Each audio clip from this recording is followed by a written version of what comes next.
Emmenez-moi au bout de la terre, emmenez-moi au pays des merveilles, il me semble. Comme la ville s'y était engagée, des initiatives importantes ont été menées pour renforcer le lien social des seniors à Bretignolles-sur-Mer, à l'image de la première édition locale de la Semaine nationale des personnes âgées et de la rencontre Inter-EHPAD organisée en 2024 dans notre ville par les animateurs des établissements du secteur en lien avec l'association ATC 85.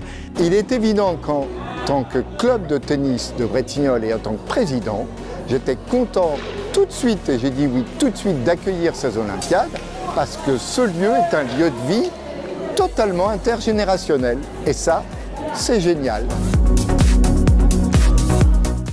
C'est une semaine qui s'adresse avec donc différentes manifestations, diverses et variées. Celle-ci doit être quand même la plus sportive. Mais le thème de cette année, c'est bouger ensemble pour entretenir la flamme. Donc vous allez entretenir la flamme.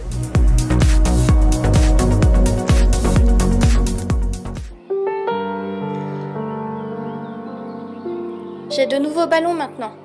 Un jaune, rempli de mûres et d'une vache. Un bleu, rempli de papy et de son chien préféré. Un violet, rempli d'un beau mariage.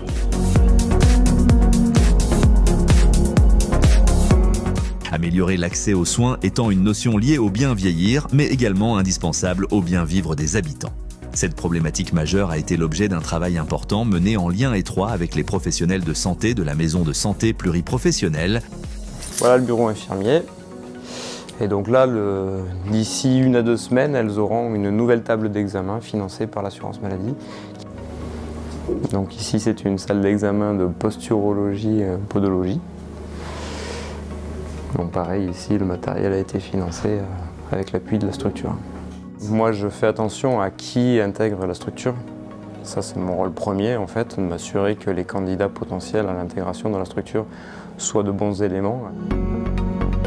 C'est le futur médecin.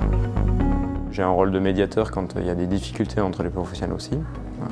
Et j'ai un rôle de veille sanitaire aussi, de m'assurer que tout soit bien mis en œuvre et de répondre correctement au cahier des charges qui nous est imposé. L'agrandissement va se faire sur le parking qui est ici. Donc il y aura une sorte de coursive centrale et donc l'idée c'est quasiment de dédoubler le bâtiment en symétrie. De conserver aussi un parking souterrain puisqu'on a besoin d'un parking souterrain pour les professionnels qui puissent facilement se stationner. Parce que l'été, l'accès au stationnement est quand même compliqué en centre-ville de Bretignolles. Donc c'est une garantie aussi pour eux de pouvoir facilement accéder à leur bureau et de pouvoir se stationner facilement.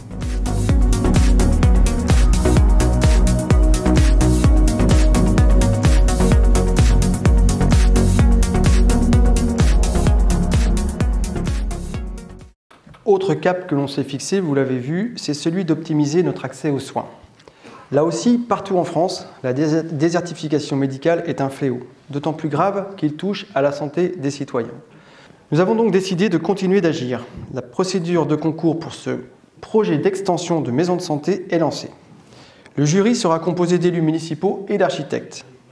Entre la phase de candidature puis celle d'analyse des projets, un choix définitif du lauréat est prévu au printemps 2025. Ensuite, la phase des études et du permis de construire pourra débuter. Les travaux, eux, sont prévus sur une période de 16 à 18 mois à partir de septembre 2026 jusqu'à fin décembre 2027. L'extension de la maison de santé pluriprofessionnelle est un projet majeur pour l'avenir de notre ville. Inaugurée en décembre 2019, la maison de santé, construite par la commune, avait pour objectif de faciliter l'installation des professionnels de santé à Bretignolles-sur-Mer. Mission accomplie puisque dès octobre 2021, l'ensemble des locaux était occupé. Une extension avait bien été prévue dans l'aménagement initial, mais à une échéance de 10 ans. La très belle dynamique de notre projet de santé a boosté les besoins des professionnels. Alors, à cela s'ajoute notre croissance démographique. Résultat, le lancement de l'étude de programmation sur l'extension a dû être anticipé pour permettre l'accueil des nouvelles spécialités et l'installation d'un plus grand nombre de praticiens des secteurs médicaux et paramédicaux. À ce jour, l'établissement héberge 33 professionnels. La capacité d'accueil sera de 45 praticiens d'ici fin 2027. Aux 6 cabinets de médecins généralistes existants, 3 cabinets supplémentaires seront intégrés. Globalement, on va venir quasiment doubler les capacités de la maison de santé. En parlant travaux, cela me permet de faire la transition pour évoquer une part majeure de nos investissements annuels, celle consacrée à l'éclairage public et à notre voirie municipale ainsi qu'au maillage en pistes cyclables. Découvrons.